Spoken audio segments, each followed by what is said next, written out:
the Falcons signed, all right, Kirk Cousins to a 4-year deal worth $180 million with potentially $100 million in guaranteed money. So was this a good deal by the Falcons? So let me first start off. This is just my opinion. Some may agree, some may not agree. I think Kirk Cousins has the greatest agent probably ever, or at least top 3. I mean, look at the guaranteed deals. And I'm just basing it off of guaranteed deals, by the way. I mean, this man has made what, close to $411 million. Thank you. So that man has made bank, and every contract since he's left Washington has been a guarantee until now with the Atlanta Falcons. Correct me if I'm wrong on that, gentlemen. But if you look at it too, Dave, those last 2 or 3 years in Washington were guaranteed money contracts because he was on the franchise tag, man. Good point right there, too. So even on the franchise tag, right? Now, that one, he probably did sit down with his agent and said, all right, let's ride it, see what happens. Get tagged again, let's ride it, see what happens, and then we'll go get a bigger deal. So even with the Minnesota Vikings, he got those great deals there, too. Now we're talking Atlanta. Atlanta is potentially giving what seems to be almost a lock-in at $100 million out of almost a $200 million deal.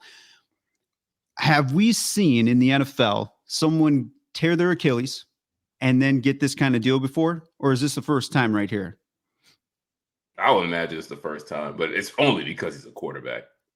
That's true. So I guess my worry is a little bit is how, and I assume knowing, not that I personally know Kirk, but knowing the dedication that he has based off like the Netflix series where he's just almost 100% football, right? I got to imagine this first couple games back are going to be kind of rocky. It's going to be interesting to see if that the investment that the Atlanta Falcons gave him is really going to be worth it long-term. But I'm thinking Kirk Cousins right now. Bravo on sealing another bag. Probably his last big one before he ends up hanging up the cleats. So will it be good? I can't guarantee that. I'm sure a lot of people can't guarantee it, so time will tell, but it'll be interesting. True. JT, what do you got? I agree with you, man. Shout out to Kirk Cousins or his agent. I don't know who whoever. Weight, but never thought we'd see another Sam Bradford type of person move to the NFL. And Kirk is just everywhere he goes, you're gonna have to give up everything you own to get him. So, I mean, from my perspective, I like it. He's not leaving a dollar anywhere, but I do think it's a good move for the Falcons. Now, I do share your concerns about the injury. And for me, it's more of which Achilles he tore, because I believe it's that's different than the one Aaron Rodgers had on the non-play. So I do worry about that. His age, of course. You mentioned the Netflix series Quarterback. I loved it. I didn't realize he worked that hard and put that much time into his body. So if anybody can come back from this, I think it's Kirk. But I got to say it's a good move for the Falcons. Like, we see this team. They have 3 young guys that people think around the league are generational talents. Fitz, Bijan, and Drake London. They're all under rookie contracts.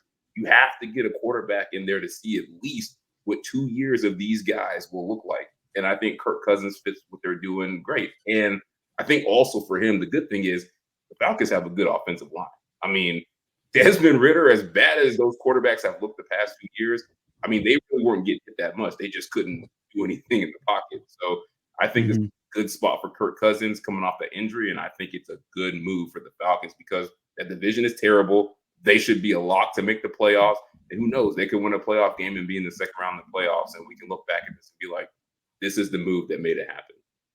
Yeah, it's essentially a 2-year deal because going into the 2026 and 27 season, which would be the last 2 seasons on the contract, it's $25 million of dead money, then $12.5 million of dead money, respectively. So it's essentially only a 2-year deal. This is why I work with you. You always know all the numbers. Jesus, man, how can you be so good at numbers but be so wrong at everything else on this show? Wow, I'm usually right at everything. No, so 2-year deal. But you guys mentioned. Go ahead, Dave. Did you have something? No, go ahead. So it's a 2-year deal, which means though that in my opinion, it's really a 1-year deal because you guys mentioned it with the Achilles. He injured it in week 8. This isn't Aaron Rodgers that injured it in week 1. So to me, I look at this first year, we don't know what to expect. And so to me, with the surgery, the injury, We've seen Marino come back from it, but Kirk Cousins is 35. And he wasn't the most athletic guy. He was mobile, but not the most athletic guy to begin with. So I look at it as like a 1-year deal, because I think you almost got to throw out this first year because you don't know what to get. He could be great. Listen, I would have rather, if I was the Falcons, we talked about it last week, JT, on the show, I would rather have Fields because he's younger, and you could have probably got him on a better deal had you traded for him than what you're doing now with Cousins. But JT, the one thing you do mention that I thought was interesting, which I also had written down, was at least with Cousins, you'll finally get a chance to evaluate the young core, Bijan, Drake London, and Kyle Pitts, because there's no more excuse if we don't have a quarterback that can throw. We're going to see what these guys can do, which is probably the most important thing moving forward for Atlanta, to see what they're going to do about their young core. So, Dave, with all that said, we know we all agree that Kirk's a good quarterback, but does this move make them a Super Bowl contender? Personally, in my opinion, no. Will they be competitive? Probably. Depending on who you talk to, I'm going to be transparent here, right? And just say I don't really pay full outright attention to the Atlanta Falcons. So if there's any Falcons fans that may end up watching this, being like, nobody this guy doesn't know what he talks They're not about. taking it personally. It's fair criticism if anyone does that to me. But just judging on what they did last year, they had some moments. They had some bad moments. Just adding Kirk, it could elevate them to a couple more wins, but it all depends. To me, it depends on how the line play is, offense and defense. So just judging on paper, I haven't seen quite the stellar moves made on their defensive side. I feel like their offensive side could be productive, but again, it's just a wait and see, because as a Bear fan, I'm used to saying, well, wow, this looks great on paper, but let's see how the performance actually is, because paper performance, we all know how that ends up turning out to be. So, and the one stat I just looked up is out of his career, he's made, like you said, it was $329 million guaranteed money so far. So again, shout out, like JT was saying, to his agent or him or whoever's setting this up, because it's phenomenal work. And then one playoff win in 12 years. So if you're asking me if it's going to make him a contender, if I'm going to be like those peeps on the ESPNs and whatnot, just to shoot out their stuff, then I would bank on them being a contender. No, but I do think they should be competitive. We'll just see how it turns out. I like that. So Mike Regina kind of agrees with you there. I can see the Falcons making the divisional round no further. So not necessarily Super Bowl contenders, but can be a factor, right? Once you get into the playoffs, one game, anything can happen. Yeah, that could be a headache for some of these teams making deep runs late in the season. So, yep. But depending on where we're in March, we'll see how it is in December. We should have put a disclaimer on the show before we started that March. Well, I was not only March, but with any of Dave's opinions, disclaimer that he is a Bears fan, so he has been impacted emotionally over. I'm jaded. Years. He's jaded. I'm so jaded. Exactly. JT, what do you think? No, I got to join Dave in that same club because he's a Bears fan. I'm a Dolphins fan. So we have what I call trauma takes. We're just so used to things looking good and then it absolutely not working out. But I do think they're a Super Bowl contender because there are only maybe 3 teams that are constants in the NFL, regardless of what happens. The Chiefs, the 49ers, and whoever that team that steps up out of nowhere. And why could it not be them? Like 2 years ago, it was the Jacksonville Jaguars. Like they came out of nowhere.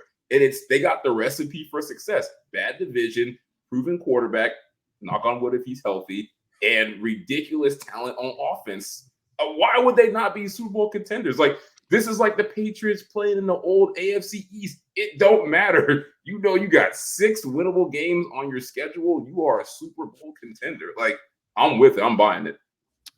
So, with that, JT, and I'm just kind of wondering where you're coming from on this. Who's their offense coordinator? I can't remember. Zach Robinson. So he was the OC for the Rams under McVay. For the Rams? Okay, so they could be dynamic. So that's another factor that some will have to consider too, right? Is he going to have a little bit of McVay and a little bit of his system? Is it going to be a little bit of West Coast? Are we going to be having just straight up, power run because of Robinson? It's going to be interesting to see what they can do, because if that guy was around, I would like to assume he was around when Todd Gurley was with the Rams. So if that's true, then if you're a Robinson might have been playing in the league when Gurley was playing. But I will say this: I get what you're saying. I think it's familiarity because Cousins played under O'Connell, who I think also came from McVay. So it's going to be a similar system. And then you got Raheem, who's been a head coach, and they do have good players on defense in Atlanta. So I think Raheem will let Zach do his thing. He'll have the defense, under control. And I think it's going to be a good fit, man. Like who says they can't win 10 or 11 games if Kirk Cousins is healthy? Like, that's the big if. Like, if Kirk Cousins is 90% of what we know, like, they're going to win 10 or 11 games. We thought they would win that with Arthur Smith. Yeah, and I will say, too, Darnell Mooney, former Bear, just joined the Atlanta Falcons, too. So he can be good when he wants to be. I mean, I know this year for the Chicago Bears, it was a complete downfall for him. Now, I don't know how much of that was actually on Mooney versus the offensive play calling, which was that's a whole nother subject. But you can say it. It's okay. So he should have weapons as long as they stay healthy and he stays healthy, and decent offensive line play. That division, they should be contending for at least the first spot in their division. Hey, Dave, our guy Mike Regina, he says, "Nice to meet you." Because as a Panthers fan, you're welcome. So, and we thank you guys so much. Thank you so much. Don has no idea what it's like to root for a loser franchise. Mike Regina, thanks for always watching and commenting in. Listen, JT, I disagree with you wholeheartedly. This doesn't make them give your wrong take. This doesn't make them Super Bowl contenders. One, to start, you mentioned Jacksonville. Okay, they had a nice run 2 years ago, but that didn't make them a Super Bowl contender. It made them a playoff contender, but not a Super Bowl contender. But more so, the guy's record. I love how we just all of a sudden we get enamored with all the guaranteed money in the new deal. No, we're not enamored with it at all. I didn't interrupt you. Let me finish. You are enamored with all of that because he's 3-10 on Monday Night Football. When it matters most and people are watching, he doesn't come through. And I love how you will dog another quarterback to say, why can't this guy win that? Why can't he win in the playoffs? Well, guess what? Kirk Cousins had some good offenses and some pretty decent teams in Minnesota. And in fact, he had some decent teams in Washington before they got real bad. But guess what? Like Dave said, one playoff win, 3-10 on Monday Night Football. We just love to forget just because he has some shiny new toys in Atlanta with a new coach and a new OC and a new contract that all of a sudden he's a Super Bowl contender. Like if he was in Miami right now, if he was in Miami 2 years ago, you would have hated that move. So I just don't get it. Listen, why would I hate Kirk Cousins being in Miami? Because you don't see him winning a Super Bowl with the Dolphins 2 years ago. I see Kirk Cousins exactly how he is. I'm going to tell you what he is right now. 4,000 yards, 25 to 30 touchdowns. But when push comes to shove, he can't beat an elite defense and he can't beat an elite quarterback. And guess what? Did he not go into Buffalo 2 years ago and beat the Bills in a game that changed their whole season? In a meaningful game. Did he not win a division 2 years ago? Follow along in a meaningful game. So if you want to beat an elite defense or an elite quarterback, guess what? That's who you're going to face in the playoffs or Super Bowl. And when he faces one of those two situations, he's not an elite quarterback and he's not going to help them win. Listen, I thought at one point he could have been that guy. I don't believe that anymore. I still think Washington should have signed him to the long-term deal. But what in your right mind thinks history has shown us over 12 years? He can't get it done when it matters. Oh God! So we're basing it on if he can beat an elite defense. Newsflash: a lot of quarterbacks in the league that are talented can't beat elite defense. Exactly, and they don't win Super Bowls. They're not Tom Brady. They're not Patrick Mahomes. Nobody's Tom Brady. There's only one of him. There's only one Patrick Mahomes. And Cousins Aaron Rodgers couldn't even make the playoffs by beating the Lions at home. But Aaron Rodgers has Aaron Rodgers. Defense.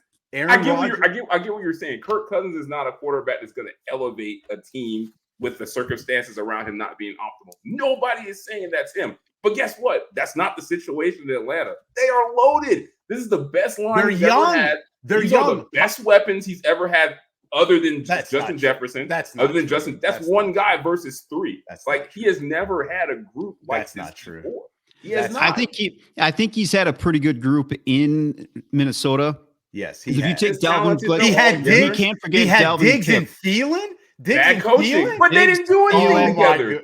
Oh, And we had Cook, or we. They, always an they had Cook. excuse. Whoa, watch the way you use those terms. So you bash Stefanski with his suture argument where you're going to praise him today when he was calling the plays. No, but no, so Stephon Diggs and Adam Thielen weren't getting used at all. But my counter to that would be the OC is still young for Atlanta, and that core we talk about. Just say they're young because you're gonna make every argument and then turn around and use that same argument to boost up Russell Wilson. So let's